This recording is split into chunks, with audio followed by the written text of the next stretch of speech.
l'université belgo-congolaise, une grande entité éducative à Kinshasa, avec ses facultés modernes, sciences sociales, économie et gestion, développement communautaire et environnemental, droit, santé publique et médecine.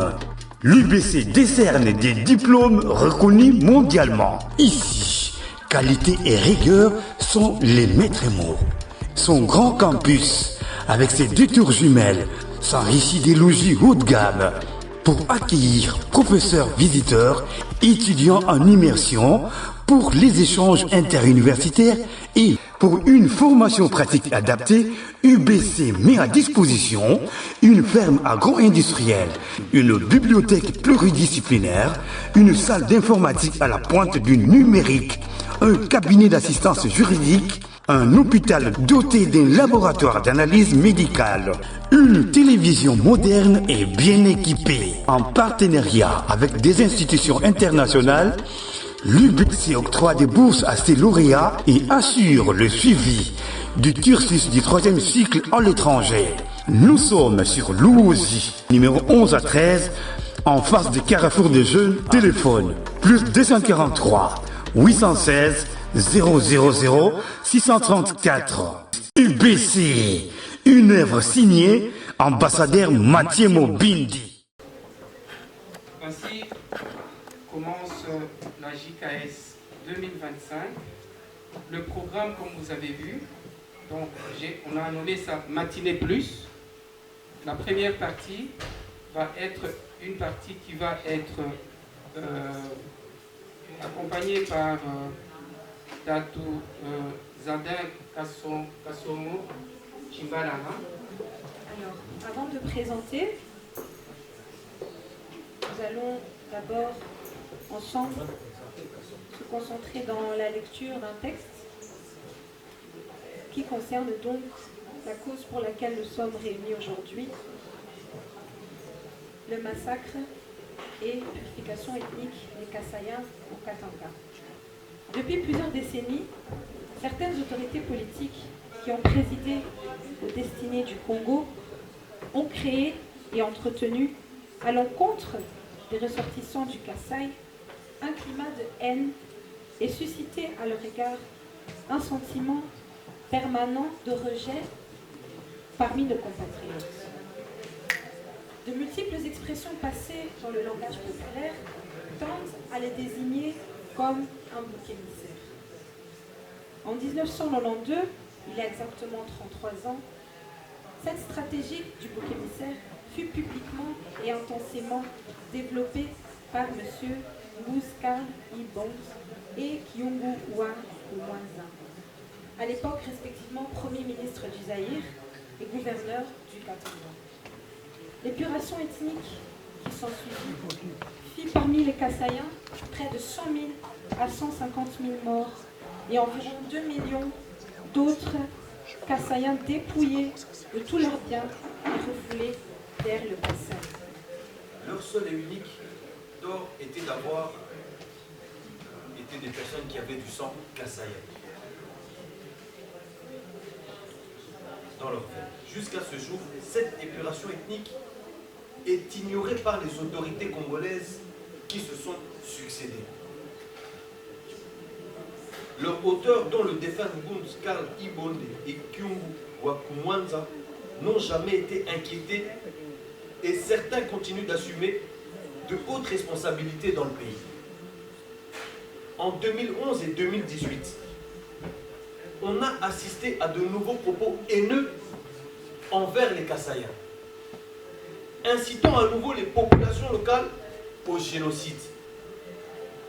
Le chemin est encore très long et la menace est toujours présente.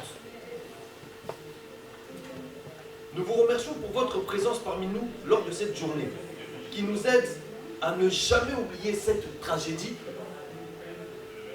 dramatique, qui nous permettra de réclamer justice pour toutes les victimes de cette épuration ethnique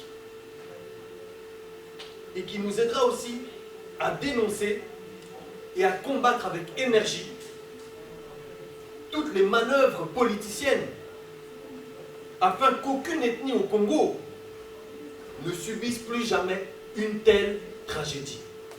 À présent, nous allons introduire M. Kassongo pour l'hommage à nos héros, suivi d'une minute de silence pour nos aînés et nos ancêtres. Nous sommes venus pour honorer aussi. Honorer celles et ceux qui, avant nous, ont marché dans la poussière des chemins, ont affronté les vents contraires, ont traversé les nuits sans lune. Ils ont honoré leur Dieu à eux. Nous sommes venus aussi pour honorer celles et ceux qui ont lutté, qui ont aimé, qui ont transmis et qui, par leur courage, ont aplani notre route. Nous les appelons héros. Nous les appelons aînés. Nous les appelons ancêtres.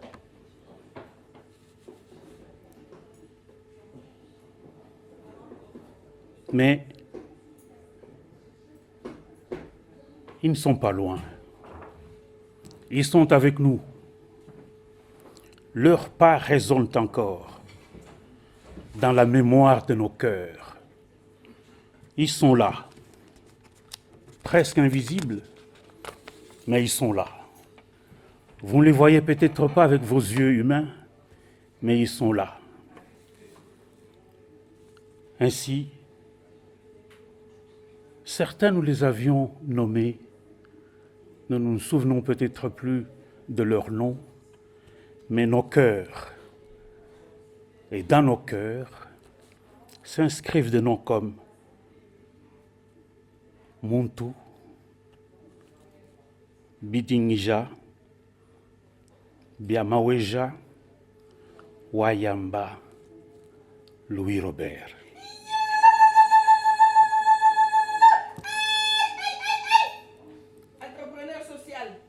Nous nous souvenons, en ces jours-ci, nous nous souvenons aussi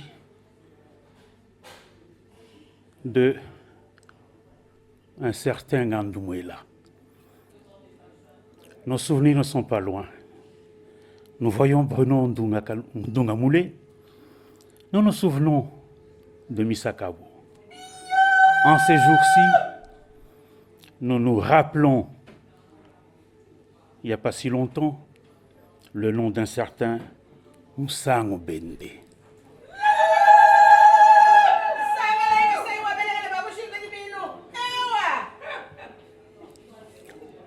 Un peu comme nous ramener à nos ancêtres, eux qui ont porté haut la vérité en refusant la peur qui bâillonne la justice. Ils ont veillé dans le silence des jours sur leur fraternité, sur leur famille, et ils continuent à exister. Nous les faisons exister par notre souvenir. Voilà le sens profond de notre cérémonie de ce jour, c'est-à-dire n'est pas oublié. Aujourd'hui, nous apportons cette bougie qui sera allumée par un des nôtres, comme par hasard. Il est l'un de nos aînés aujourd'hui. C'est peut-être son anniversaire aussi. Donc, nous allons demander à l'un de nos aînés aujourd'hui d'allumer cette bougie.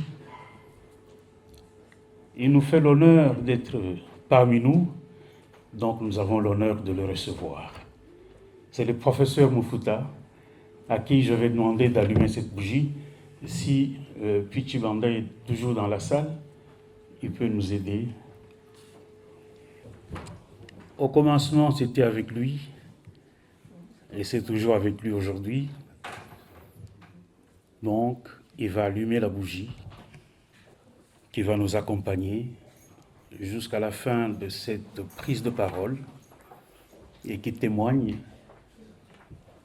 de la signification de cette cérémonie d'aujourd'hui. Le prof peut allumer la bougie.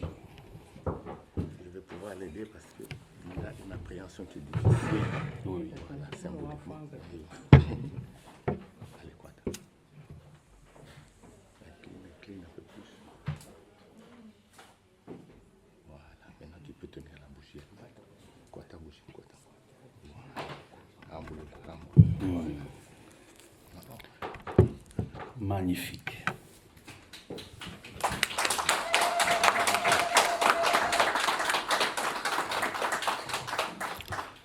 Cette bougie n'est pas un simple feu.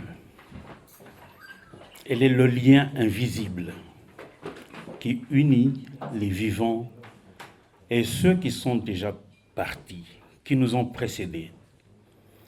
Lorsque la torche effleure la mèche, ce n'est pas un geste anodin. C'est un geste silencieux, un acte de mémoire et de fidélité. Cette flamme que vous voyez, fragile mais tenace, nous rappelle que la lumière ne vit qu'en se transmettant.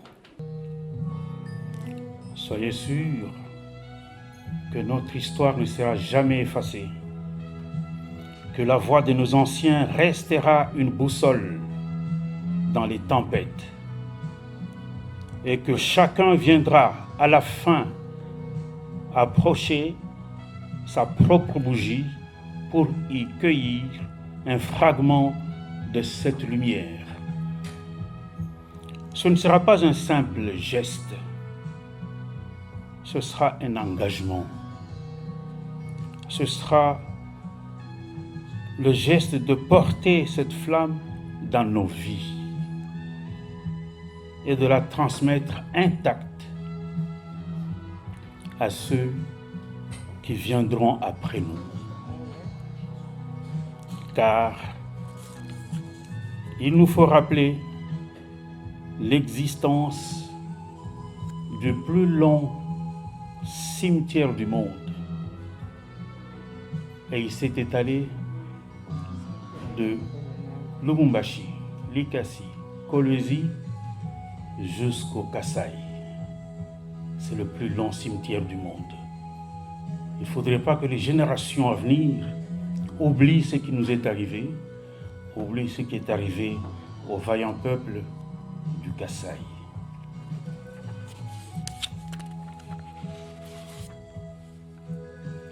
Merci.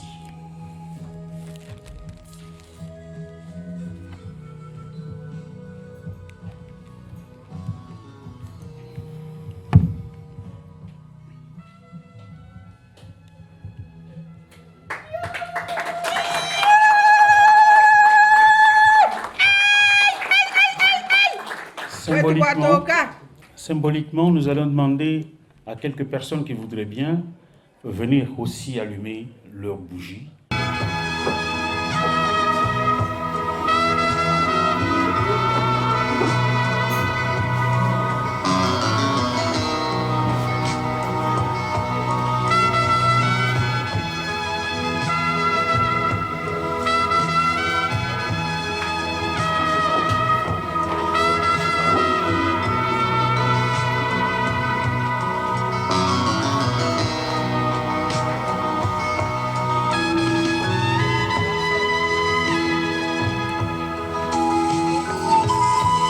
Voilà, c'est ici la fin de cette cérémonie d'allumage de bougies et du feu. Et je voudrais aussi vous rappeler qu'aujourd'hui, nous avons l'occasion de voir le professeur Moufuta devant nous. C'est son anniversaire, il a 90 ans. Le génocide, plus jamais ça. Par respect pour tous les morts kassaïens, plus jamais ça. Pour toutes les autres victimes du Congo, plus jamais ça. Pour démanteler les mécanismes qui conduisent à l'idéologie et à l'extermination, plus jamais ça. Tant de peuples l'ont crié avant nous. Aujourd'hui, c'est nous qui le crions, donc plus jamais ça. Que certaines limites ne soient plus jamais infranchissables et que nous puissions toujours nous élever ensemble. Plus jamais. Plus jamais ça. Veuillez m'excuser. Pour que les textes de loi ne soient plus jamais de simples écrits. Plus jamais ça. Pour que cesse l'impunité pour tous ces actes génocidaires et toutes les incitations à la haine intercommunautaire, nous disons aujourd'hui plus jamais ça. Pour préserver ce que nous avons de plus précieux, donc les enfants, les mamans, ainsi que nous les hommes, nous disons la vie. Plus jamais ça. Merci beaucoup à mon frère Sacha. Alors pour la suite du programme, nous allons accueillir notre consultant culturel, Monsieur Chamboui Kazadi. Sous vos acclamations, s'il est présent.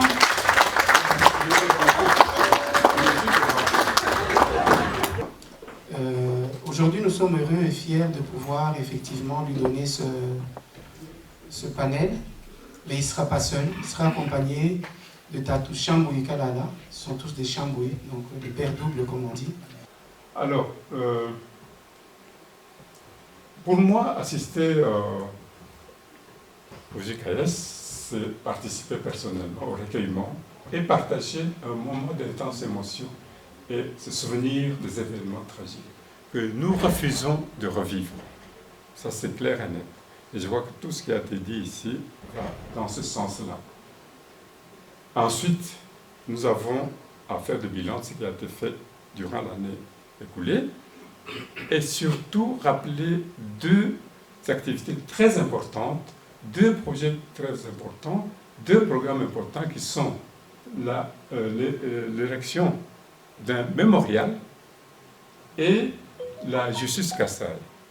Ce sont deux programmes qui étaient inscrits dans la vie même de JKS qui ne sont pas réalisés.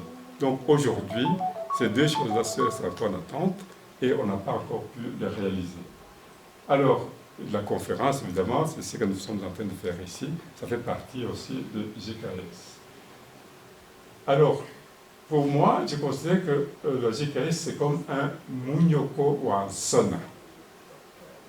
C'est-à-dire quelque chose qui appartient à tout le monde.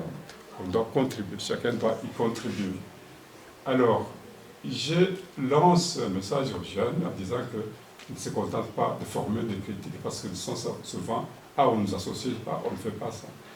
À la fin, j'ai une vidéo qui va vous montrer que même le tout petit, à l'époque où on a commencé les JKS, était acteur. Donc aujourd'hui, il faut que ça se poursuive. Ce n'est pas nous, le vieux, qui allons dire amenez vos enfants. Non, ce sont vous, les jeunes, et vous amenez aussi vos enfants. Alors à ce moment-là, il y a une continuité. N'attendez pas qu'ils viennent eux-mêmes dire papa, j'ai appris, je vais au JKS. Ça n'a pas de sens, c'est vous qui les avez, devez amener. Parce qu'il y en a beaucoup qu'on ne voit que seuls. Mais donc, par la suite, on ne peut pas se voiler la face. Nous avons des problèmes internes. Nous aussi, entre Kassaïens.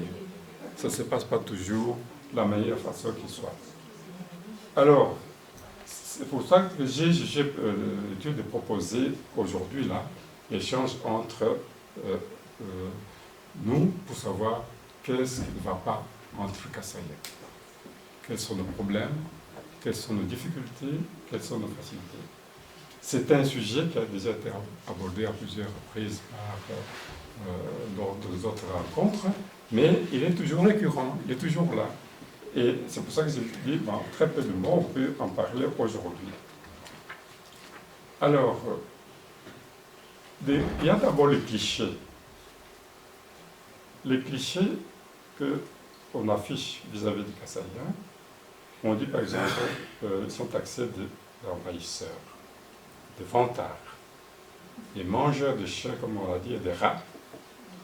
ils maltraitent leurs femmes, les hommes maltraitent leurs femmes, ils sont trop exigeants sur l'application de leurs us et coutumes.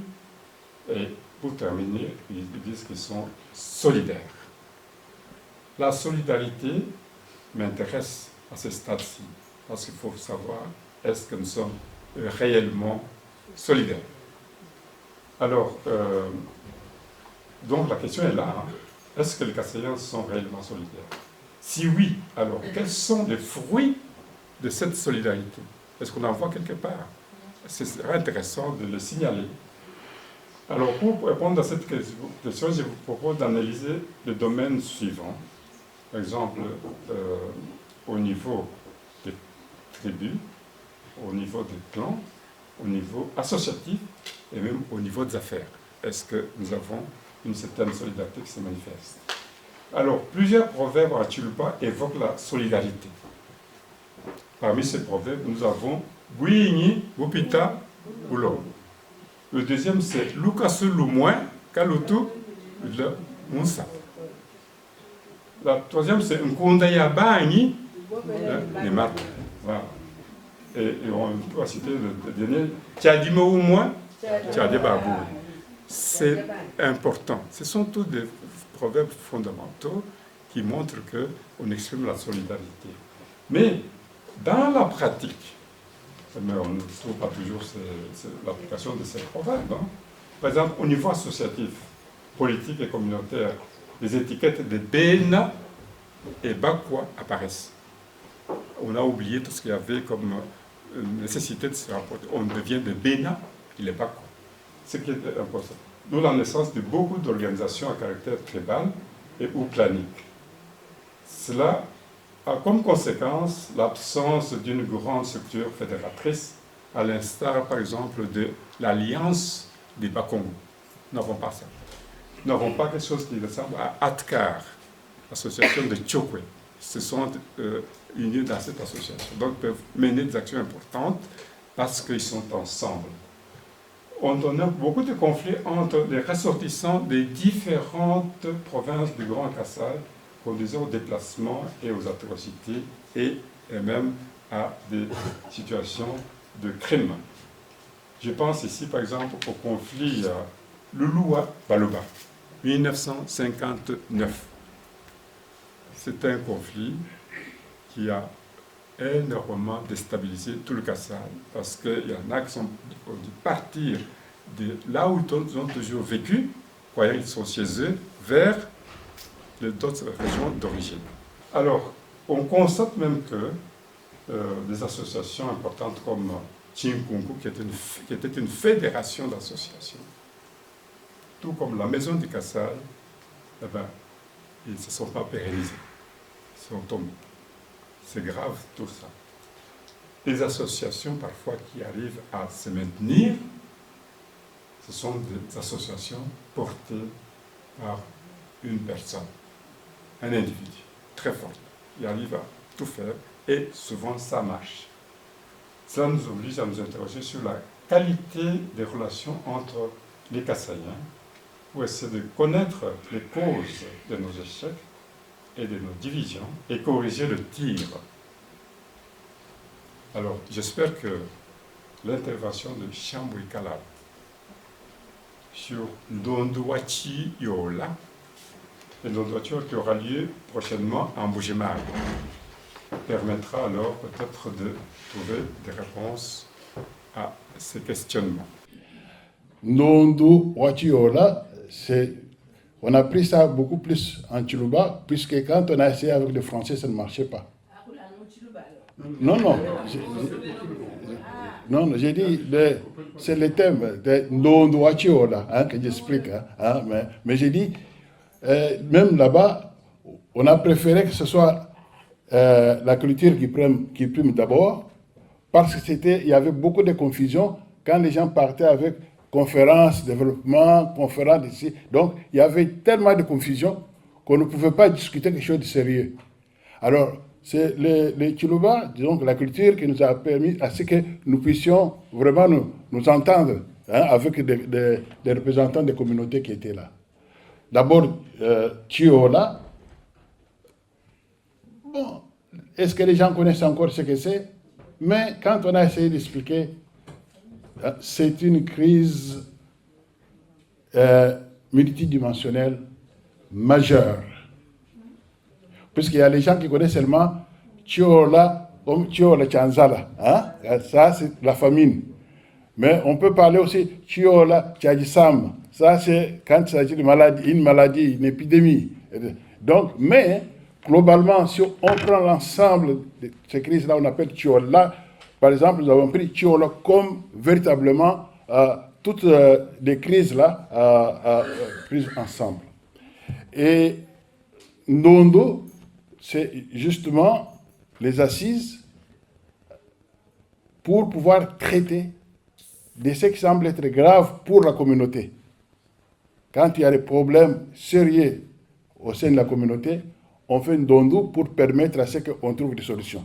Entre autres, on a fait dans cette crise de Lulua Baluba, et encore il faut, entre parenthèses, dire que quand on dit Lulua, parfois les gens confondent, hein, c'est le nom d'une rivière et c'est les habitants de la rivière. Ça n'explique pas une ethnie.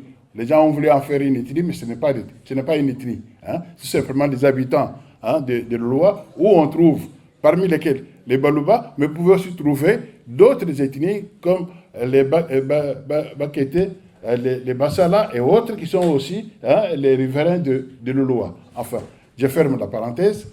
Alors, en ce qui concerne la préparation de cet événement, ça nous a déjà pris 6 ans à peu près, comme Chambou dit.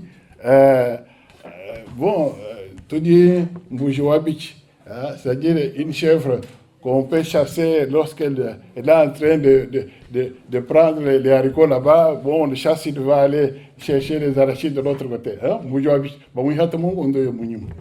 Donc on ne va pas plus loin et il va toujours revenir. Et donc, le point central, c'est celui-ci. En principe, c'est avoir un consensus pour dire qu'est-ce qui nous arrive. Puisque le lendemain, tu as des gens qui vont au Katanga, ceux qui vont à Kinshasa, et partout. Bon, mais dans ce que nous avons entendu ici, c'est les différends entre les communautés, là où on est parti. Mais pourquoi est-ce qu'on part là-bas? Mais quelle conscience on a aussi de ce qui nous oblige de partir? Est-ce que nous sommes capables de retenir aussi nos enfants sur place? Et donc, toutes ces questions, il faut en avoir conscience et en traiter un jour. Alors, c'est comme ça qu'on dit, OK, tout ce qui est arrivé jusqu'à là, c'est le tuyau là. Il nous faut trouver des assises pour discuter comment est-ce que ça nous est arrivé et comment on va sortir de là. Nous allons poursuivre le programme juste après avec un artiste, Monsieur Pi Chi, pour que je prononce bien, Monsieur Pi Chibanda. Wamwela comment? Wamwela Bougitou. Monsieur Félicien Kazabi, j'aimerais qu'il ajoute dans sa prochaine projection, en ce qui concerne le mémorial. Nous avions essayé d'avoir un monument au Congo, on n'a pas eu cette autorisation-là. La tendance au Congo est de dire il faut oublier. Or, si on oublie, eh bien, ça va encore se répéter. D'ailleurs, ça s'est répété. Mais en attendant, un grand monument, un mémorial, ce n'est pas forcément la taille. Il y a déjà un petit monument au métro Trône. Mais je l'ai montré dans l'image. Oui, mais vous n'en avez pas parlé dans... Hein? Nous avons déjà un petit monument là-bas, au métro Trône. Si vous arrivez à Trône, vous cherchez, et il y a même un texte de votre serviteur qui parle des événements. Il y a aussi des livres qui ont été publiés. Notamment ici, vous avez les livres « Les refoulés du Katanga ». Vous savez bien que les paroles s'envolent, les écrits restent. À partir du moment où c'est écrit, eh bien, ça reste. Posez-vous maintenant, vous, la question, si vous voulez que l'histoire passe à vos enfants, Est-ce que vous avez déjà ces livres? Oui, ça on parlera après. Sinon, je vais donner l'impression d'être venu vendre des livres. Alors, je vous signale aussi que parmi ceux d'entre nous qui nous ont quittés, j'aime bien signaler ces livres ici de M. Moussam, vous les reconnaissez. Il nous a quittés il y a quelques jours. Mais ce qui est intéressant dans ces livres, c'est que Moussam est parti en toute lucidité. Il se voit partir. Il y a des gens qui partent, ils sont en coma, ils sont dans des conditions difficiles. Lui, il était lucide. Mais pendant qu'il était lucide, eh bien, nous avons eu l'idée de nous dire, les jours où il sera allongé, nous allons lui dire des choses. Mais nous ne sommes pas sûrs qu'il va les entendre. Et si on les lui disait de son vivant? Et 8 ou 7 personnes ont écrit des textes que nous avons remis à Moussam 1 ou 2 semaines avant qu'il ne meure. Et quand on lui a remis ça, il a regardé, il a vu sa photo, il a pleuré comme un enfant. Et pendant qu'il pleurait, sa petite fille qui jouait, elle voit pour la première fois papy qui pleure. Elle est venue, elle est montée sur ses genoux pour effacer ses larmes et lui dire d'arrêter de pleurer. Et comme il continuait de pleurer, la petite fille s'est mise à lui chanter une berceuse. C'est très récent, j'ai voulu montrer pour lui rendre hommage. Dans beaucoup de sociétés, la nôtre aussi, le mariage a une très grande importance. Mais maintenant, ce mariage qui a une grande importance chez nous comme ailleurs, comment est-ce que ça se passe? Première étape, c'est la rencontre du garçon et de la fille. Où est-ce qu'ils se rencontrent? Je pourrais dire le choix de celui qui va être votre femme, le choix de celui qui va être votre mari. Le choix, c'est un moment important. Moment important, dans notre culture, il y a un proverbe qui dit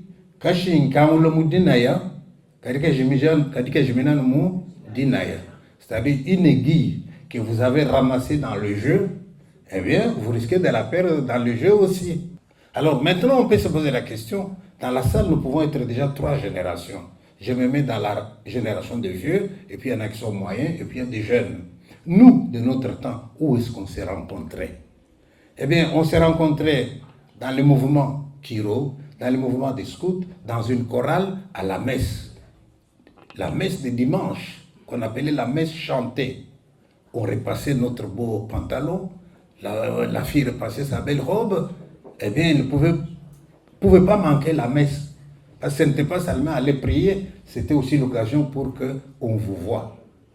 Donc, on se rencontre dans des milieux comme ça. On pouvait se rencontrer à l'école. Je suis dans un internat, les filles sont dans leur internat. Pendant les vacances, on se voit, eh bien, c'était possible. Et puis, on s'est rencontrés aussi dans le voisinage. Mais cette rencontre pouvait aussi être favorisée par les parents. J'en connais. Il y a à Kinshasa, à Lovanium, on lui a déjà trouvé une femme au Kasaï. Attendez, il y a des gens qui critiquaient ça, qui disaient, mais c'est un colis postal qu'on va envoyer. Mais dites-vous bien que les parents qui choisissaient, parfois ils faisaient aussi un choix magnifique. Hein. Parce que quand on dit parents, ce n'est pas seulement papa et maman, c'est vos sœurs aussi. Donc, nous allons vivre ensemble, on va s'accompagner. Et si jamais il y a quelque chose qui ne va pas, eh bien, soyez attentifs. Et donnez des conseils pour que nos enfants aillent de l'avant. Voilà, je ne veux pas être très long. J'ai voulu insister sur ce chapitre, sur le mariage, parce que le problème est réel aujourd'hui. Je ne sais pas ce qui est prévu échange. S'il y a quelque chose que je n'ai pas dit, je le dirai après. Voilà, je vous remercie. Je voulais donc offrir à mon mentor, Chamboui Kazadi, mais pas que ça. Et ici, il y a 30 ans, quand on chassait les Kasaïens du Katanga, j'étais en train de faire les études universitaires. Je parlais sur les associations et tout d'un coup, quand j'ai vu qu'on était en train de tuer nos frères, nos sœurs, j'ai tourné cette étude vers l'éducation versus développement. Hein? Comment peut-on développer un peuple au travers de l'éducation? Chamboui Kazadi m'a accompagné et je vous assure que ce travail ne parle que des choses d'hier, d'aujourd'hui et encore de demain. Pourquoi? parce que ce dont on a parlé il y a 30 ans sont encore vrais aujourd'hui. Si nous pouvons donner une arme, la véritable arme qu'on doit donner à notre génération, à notre jeunesse, c'est l'éducation. Nous, on a reçu l'éducation de nos parents. J'ai été accompagné par un mentor comme lui. Ce mémoire, il ne se rappellera pas comment il était parce que c'est un mémoire qu'on a retravaillé avec mes étudiants à moi. Donc, je suis aussi prof à l'Université catholique de Lille. On a retravaillé ce mémoire avec les jeunes qui l'ont vraiment rendu au goût du jour. Donc, c'est pour ça que je tiens à le remercier devant vous pour lui dire que le travail qu'il a fait, il n'était pas vain. Voilà, ça c'est les Kadiocha numéro 2.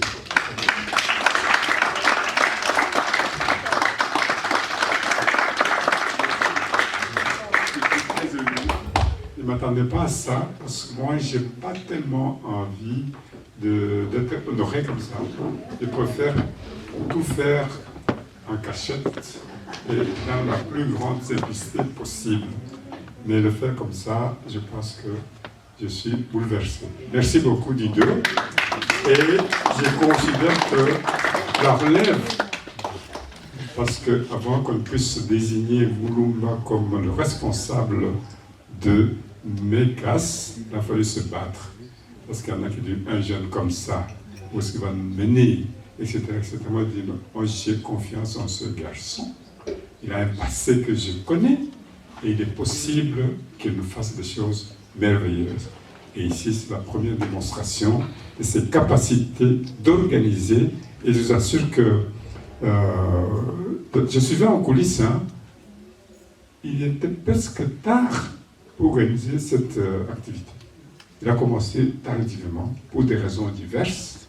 Mais donc, quand je vois que ça a quand même permis d'avoir suffisamment de personnes et des personnes qui s'intéressent à ce qui se passe, qui posent des questions fondamentales et qui sont prêtes à s'engager pour aussi se joindre à ce qui se fait, moi j'ai dit bravo.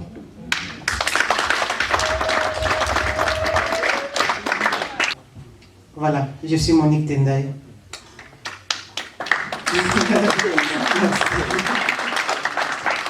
Je viens du Kasaï. Le Kasaï, c'est une région située dans la partie centrale de la République démocratique du Congo. La langue parlée est le Chiluba. Le Chiluba. Et le peuple s'appelle les Baluba. Les Baluba, pourquoi? Pourquoi les Baluba? Pourquoi on ne peut pas dire les Luba et les Baluba? Le pluriel.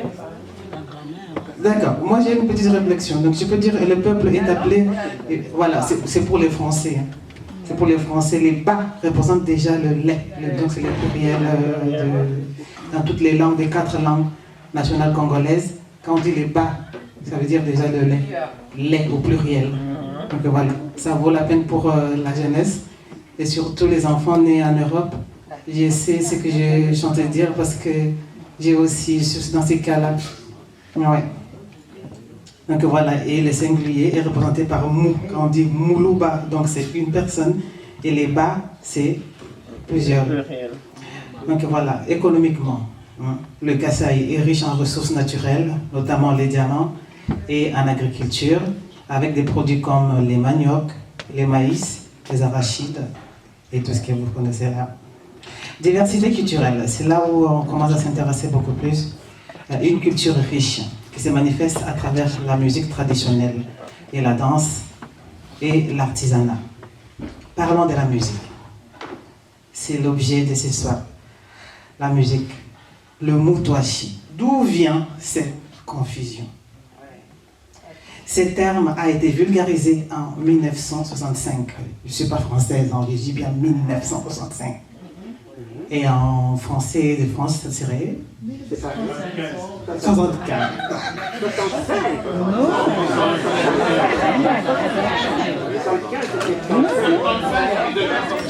Entre parenthèses. À travers une chanson intitulée Biantondi Kasanda. Si on avait la possibilité, on allait écouter. Mais vous allez quand même l'écouter chacun chez vous. Qui veut dire j'en ai marre Kasanda. Qui était Kasanda? Nico Kasanda était guitariste, auteur, compositeur. avec Rochero Tabouley, chanteur, auteur, compositeur. Tous les deux cofondateurs du groupe African Fiesta, deux artistes, musiciens, figures légendaires de la rumba congolaise. Ils sont incontournables. On ne peut pas citer l'histoire de la rumba congolaise sans citer African Fiesta. Peu avant la fin de la chanson, on entend un cri de relance dans la chanson. Hein. C'est comme ça que c'était important qu'on puisse l'écouter. Mais c'est pas grave, vous pouvez l'écouter de chez vous. Et retenez seulement les titres, c'est Bientôt Ndi Kasanda, parce que c'est à cause de cette chanson-là que Moutouas a été Moutouachi. Vous suivez l'histoire. Alors, on entend le cri de relance Moutouas, Mwendelas, c'est vers la fin de la chanson. Dans ces contextes, cette expression sous-entend l'encouragement d'un homme à un autre homme timide à aborder une femme. Donc c'est comme entre potes, il parle, l'homme voit que l'un est intéressé par une femme et il hésite, il est timide et ses potes l'encouragent, mais allez, vas-y, allez, tente ta chance. Donc voilà, c'est dans ces contextes-là, je parle des contextes. Et cette expression sous-entend, voilà l'encouragement, ça on a déjà lu, mais les autres compatriotes, auditeurs, ont entendu Moutouachi. Mwendelas. Ça fait quand même bizarre dans les oreilles. Moutouachi, Mwendelas. Parce que ça ne fait pas vraiment Chiluba, à mon entendant. Alors, cette erreur de prononciation a abouti au terme Moutouachi.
Nana Louquez, nous vous demandons de l'applaudir, s'il vous plaît.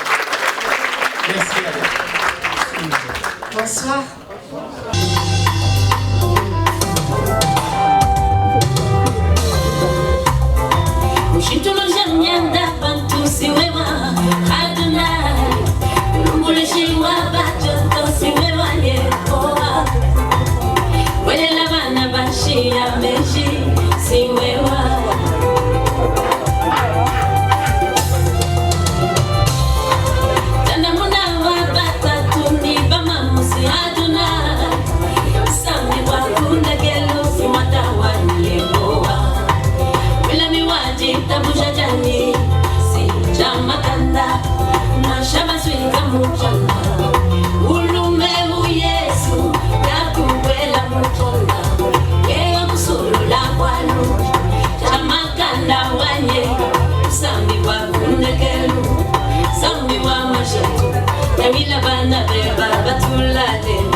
Je viens ici d'abord en tant que le président de l'association Mémoire du Kasaï, MECAS ASBL, mais aussi le président de FMIPAT, Fondation Mulumba pour les personnes d'ascendance africaine, en tant que le responsable numéro 1. Pourquoi je parle de MECAS ASBL? Parce que pour le moment, MECAS ASBL a, je vais dire, l'organisation en main. en remplaçant la maison du Kasaï qui venait de terminer sa mission. Et maintenant, MECAS a cette mission de prendre le flambeau, aller avec le plus loin possible. Et comme moi, j'ai accepté de pouvoir présider cette association, j'ai aussi ramené l'autre association que je préside depuis maintenant 5-6 ans, qui est FMIPAD, pour pouvoir être en collaboration avec l'association de Papa Pichibanda, donc avec l'association de Papa Kazadi, ces associations, avec l'association de Maman Adel Moukadi. Ces associations ont accepté d'accompagner cette année en 2025, donc la JKS 2025. Nous ne sommes que les serviteurs. Nous faisons le travail pour ramener à ce que les personnes qui viennent puissent s'approprier de cette activité. Et aujourd'hui, nous sommes heureux de voir que le travail que nous avons fait a porté ses fruits. Nous ne sommes là que comme des serviteurs, mais comme on voit que les gens ont répondu à l'appel, on dit que ce succès leur appartient et nous, on peut juste être content d'avoir été au service et que c'est un service qui est payant parce qu'ils sont venus. La journée d'aujourd'hui s'est organisée en 2 étapes. La première étape, c'est la partie commémorative. Nous mettons l'accent sur cet aspect là-bas parce que, vous savez, quand il y a une équipe qui fait un travail remarquable, en l'occurrence nos aînés, ils nous ont toujours expliqué comment les choses se sont passées par le passé. On ne peut pas oublier le passé parce que si on veut savoir où on va, il faut parfois regarder d'abord d'où on vient pour savoir exactement où on va. Si on oublie le passé, on risque de naviguer à vue et c'est comme ça qu'on tient absolument à ce que cette partie commémorative soit chaque année respectée comme on l'a toujours fait depuis 33 ans. Vous voyez? Et la deuxième partie, c'est un peu l'aspect qu'on a voulu aussi mettre en avant, c'est l'aspect récréatif. Ça veut dire qu'on a effectivement tellement été, je veux dire, dans la souffrance, dans le regret, dans les deuils, et que maintenant, il va falloir maintenant porter maintenant, donc enlever cet habit du deuil et essayer de maintenant repartir de bon pied vers un avenir radieux, c'est-à-dire prendre maintenant l'habit de la fête parce qu'à un moment donné, il faut qu'on dise le passé reste derrière nous et nous allons maintenant vers l'avant avec l'ouverture. En tant que citoyen, j'ai pris part à la première organisation et il était normal qu'on m'invite. Cette fois-ci, je devais faire la cérémonie de l'allumage du feu et la dédicace aux anciens, donc aux aînés, tous ceux qui nous ont précédés, qui ont participé à la création de cette journée commémorative kassaïenne. Parce qu'il faut rappeler qu'il y a eu un génocide dont on ne parle pas au Congo. Il y a eu, je ne dirais pas massacre, mais il y a eu mort d'hommes. Les gens sont morts vers les années 92, pour parler comme les Français, donc 92, 93, il y a eu des morts. Les gens qui ont quitté le Katanga de force et qui étaient obligés de rentrer chez eux. Chez eux, c'est-à-dire au Kasaï. Et ils sont partis au Kasaï. Alors, ils sont morts. Ceux qui sont morts ont constitué le cimetière le plus long du monde. Depuis Kolwezi, Likasi, Lubumbashi, et tout le long du chemin de fer, on a enterré des gens. Ils sont morts tout simplement parce qu'ils étaient kassaïens. Voilà la plus grosse faute qu'ils auraient commise de leur vie, c'est d'être kassaïens. Et tous ces gens sont morts, on n'en parle pas. On n'en parle pas du tout. Or, c'est en quelque sorte notre génocide. Nous assistons à plusieurs commémorations des faits de ce même genre, chez les Rwandais par exemple. On en a vu, même ici en Europe, il y en a qui sont morts, on en parle. Les Juifs commémorent chaque année. Ils célèbrent ça. Alors c'est ainsi que j'ai été invité à produire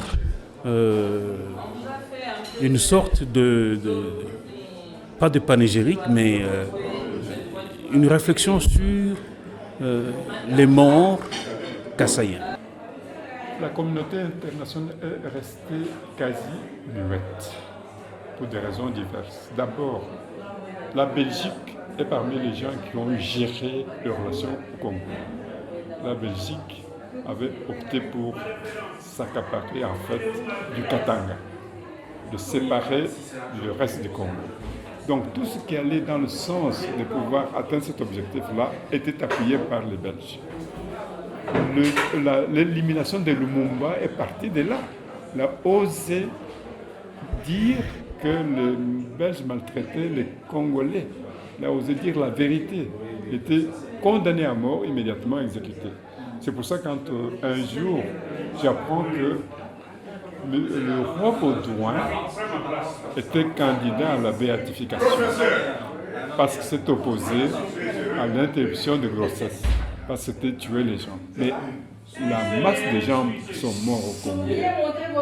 Même Lumumba qui a été tué, est-ce que c'est parce que le sang coulait des êtres humains qui justifie que ce monsieur, ce roi, ne puisse pas être canonisé? C'est ça le drame. Donc la communauté internationale nous a oubliés. Même nos amis africains. On n'a pas eu un courant important de dire voilà, il se passe quelque chose d'anormal au Congo, on va intervenir. Non, rien du tout.